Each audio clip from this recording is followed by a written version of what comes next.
courage, a man that has convictions, and he's willing to make tough decisions and stand up for the taxpayers of the state of Wisconsin. We need to get out the vote on Tuesday, do everything you can, tell everyone you can talk to, pull out all the stops for the greatest governor in the United States, Scott Walker.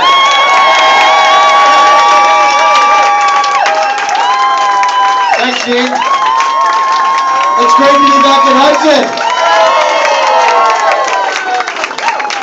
First off, I want to say thanks to Dean and thanks to Eric. I mentioned this last week when John Murtha and Sheila Harstorp is here as well. You got a great group of lawmakers in northwestern Wisconsin. They deserve our thanks for the courage they've exhibited over the last year and a half. Thank you, Dean. Thank you, Eric, for making that happen.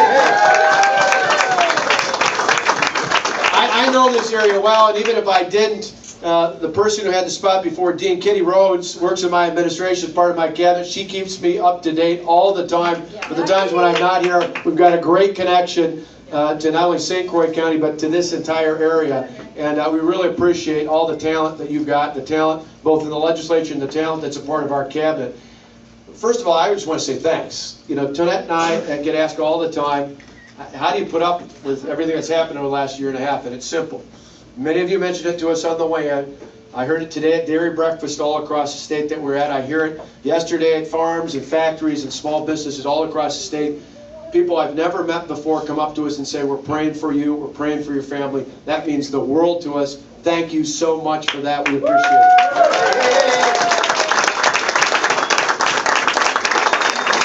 I said it's been fun coming up here, not just a campaign, but I see Bill back in the back here. I know in the past we've done a lot of people have helped us for many years, but it was nice to stand across the way, across the St. Croix over in Stillwater and look at that old bridge and realize that with a combined effort of cooperation, we got it done in Washington. We're getting it done between Minnesota and Wisconsin, and we're going to have a new bridge in Stillwater that's going to connect.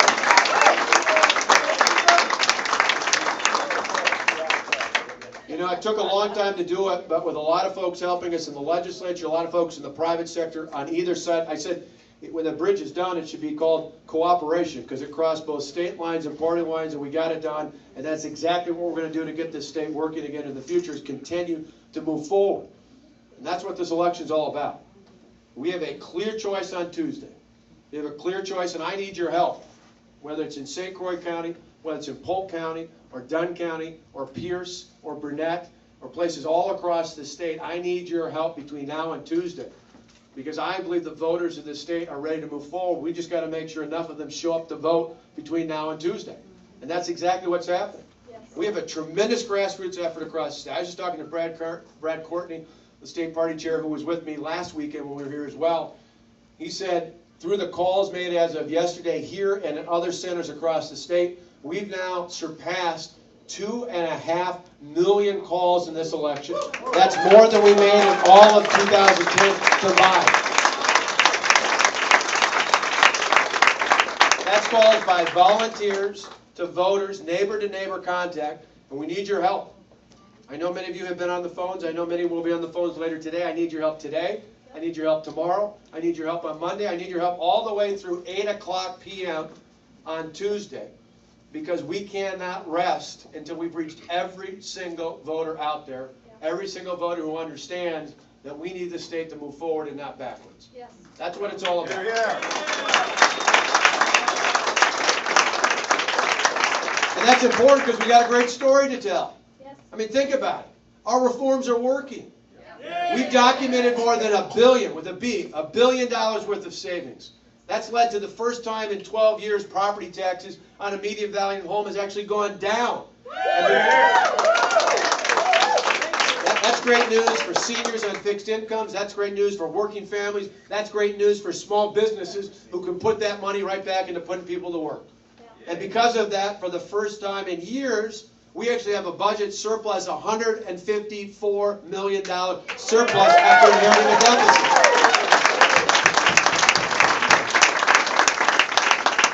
Best of all, we're creating more jobs. It's been documented now. Documented not only at the state level, but the federal level. After we surveyed more than 160,000 employers in the state, They told us in 2011 we gained jobs. We're gaining jobs in 2012. And once we get past this next Tuesday, we're going to see jobs take off in the state like we haven't seen in decades.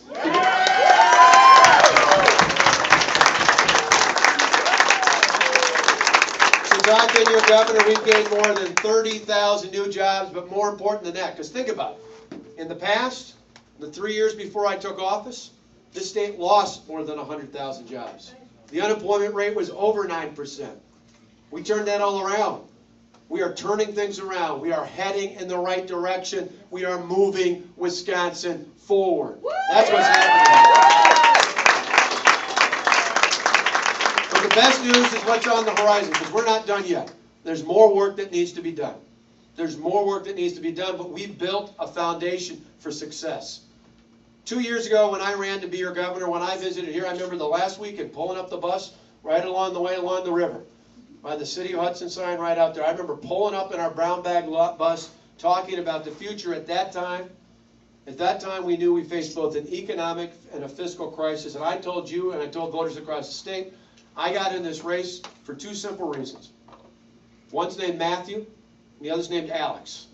Those are our two boys, Matt and Alex, a junior and a senior. Matt graduates a week from today. For them and every other kid and grandkid in the state, I wanted to make sure they didn't inherit the mess that we had 2 years ago. And the great news is we've turned things around. We are heading in the right direction, but there is more work to be done. 2 years ago when I ran, employers in the state who were surveyed, only 10% of them said that Wisconsin was heading in the right direction. That same poll was conducted earlier this year. You know how many now think we're heading in the right direction? 94% say we're heading in the right direction.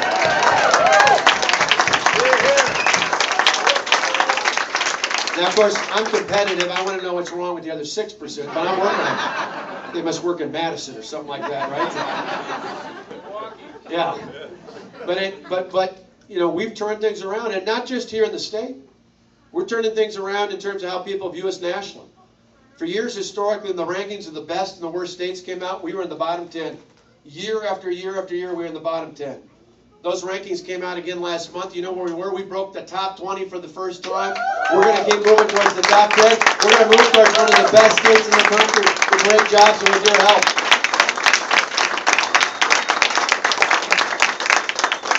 So that's what's at stake here. Do we go forward or do we go backwards?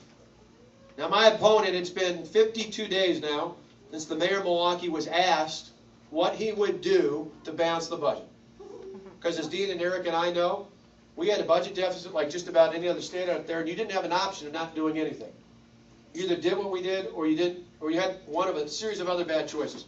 I mean, think about it. We balanced a $3.6 billion budget deficit without raising taxes, without massive layoffs, without cuts in things like Medicaid. In fact, we put more money into Medicaid, the program that funds Badger Care and Family Care, than any governor in Wisconsin history. We did all those things, and instead of using the bad options that other states used over the past year, we put in place long-term structural reforms that helped us balance not only our state but our local government budgets. What we did was ultimately think more about the next generation than we did about the next election. And isn't that what you elect us to do?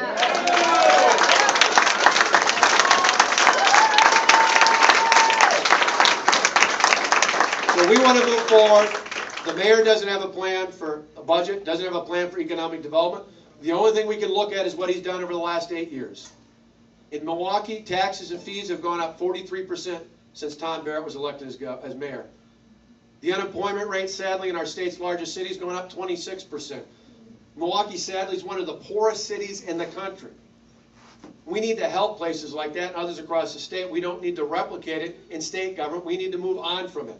And we need to move the state forward. We don't want to go backwards. We want to go forward. Let me tell you the last thing here, why I think this is so important. Then we'll get back to the phones and get back to the doors and get back to making sure we win on Tuesday. And that's simply this. I have traffic this morning. I was at 2 different dairy breakfasts before I came here. One down in Rock County, in Evansville, near the small town I grew up in called Delavan. And then we came up to Monroe County on the way up. And at each stop, I ran into people who told me things similar to what I've heard this week from people at small businesses and manufacturers across the state. I've now bumped into people all the time who tell me one of 2 things. Either they tell me they voted for my opponent the last time, or they tell me they're a Democrat, and in each case they've told me, but I'm going to vote for you now. Yeah. And the reason they tell me, the reason they say they're willing to make that change, even though they don't necessarily agree with every single step I've taken, is overwhelmingly they tell me what they appreciate is finally there's a governor out there who's got the courage to take on the tough challenges. Yes. Now,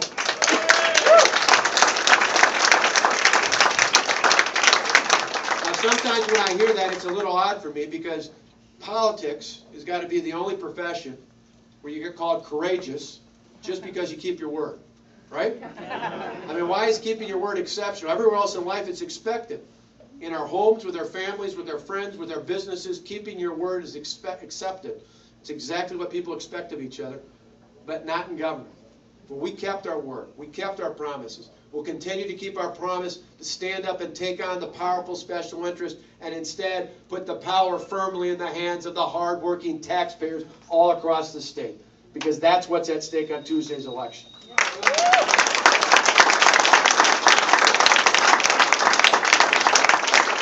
And for us, Tonette and I, we draw our courage from the people of Wisconsin. Every day. Whether it's the farms I was at this morning, whether it's the factories and small businesses I've been at this week, every day, nearly every day over the past year and a half, I've had the honor of touring the state as your governor. And just about every day I meet moms and dads, just like Tonette and I. We go to work every day and work hard for a living. I mean, grandmas and grandpas who did the same thing before us, moms and dads did it before for their kids as well. And what I find is moms and dads, just like Tonette and I, who go to work and work hard in our factories, our farms, our schools, our small businesses, our clinics, all over this state. I find moms and dads who work hard every day for the same reason we do. We want our children to have a better future. We want our kids to grow up in a better home, in a better community, and with your help on Tuesday, a better state than the one we inherited. That's exactly what we're going to do for Matt and Alex and every other kid and grandkid in this state. Help us together reclaim this state and move Wisconsin forward. Thank you all for coming out.